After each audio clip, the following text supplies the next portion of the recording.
বাংলাদেশ ইসলামী ছাত্র শিবিরের সাবেক কেন্দ্রীয় সভাপতি, আন্তর্জাতিক ইসলামী বিশ্ববিদ্যালয়ের চট্টগ্রামের প্রতিষ্ঠাতা ও রেজিস্ট্রার ও বাংলাদেশ জামায়াতে ইসলামী চট্টগ্রাম মহানগরীর নায়েবে আমির আজম ওবায়দুল্লাহ ইন্তেকাল করেছেন। ইন্নাল্লাহি ওয়া ইন্না ইলাইহি রাজিউন। মৃত্যুকালে তার বয়স হয়েছিল ৬৫ বছর। ১১ মে রবিবার রাত ১০টায় ভোলার চরফ্যাশন উপজেলার কেন্দ্রীয় ঈদগাহ মাঠে তার নামাজে জানাজা অনুষ্ঠিত হয়।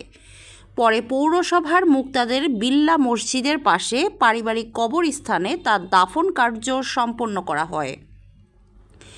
জানাজায় বক্তব্য রাখেন ছাত্র শিবিরের সাবেক কেন্দ্রীয় সভাপতি, বাংলাদেশ জামায়াতে ইসলামীর কেন্দ্রীয় নায়েবে আমির আনম শামসুল ইসলাম, ছাত্র শিবিরের সাবেক কেন্দ্রীয় সভাপতি ও বাংলাদেশ জামায়াতে ইসলামীর কেন্দ্রীয় নায়েবে আমির অধ্যাপক মুজিবুর রহমান, ছাত্র শিবিরের সাবেক কেন্দ্রীয় সভাপতি ও জামায়াতে ইসলামীর কেন্দ্রীয় নির্বাহী পরিষদ সদস্য, ঢাকা মহানগরীর দক্ষিণের সেক্রেটারি ডক্টর শফিকুল ইসলাম মাসুদ, ছাত্র শিবিরের সাবেক কেন্দ্রীয় সভাপতি ও ঢাকা মহানগরী উত্তরের সেক্রেটারি ডক্টর রেজাউল করিম, ভোলা জেলা আমির মাস্টার জাকির হোসাইন, সুপ্রিম কোর্টের সিনিয়র আইনজীবী ও ভোলা ফোরামের সেক্রেটারি অ্যাডভোকেট পারভেজ হোসেন।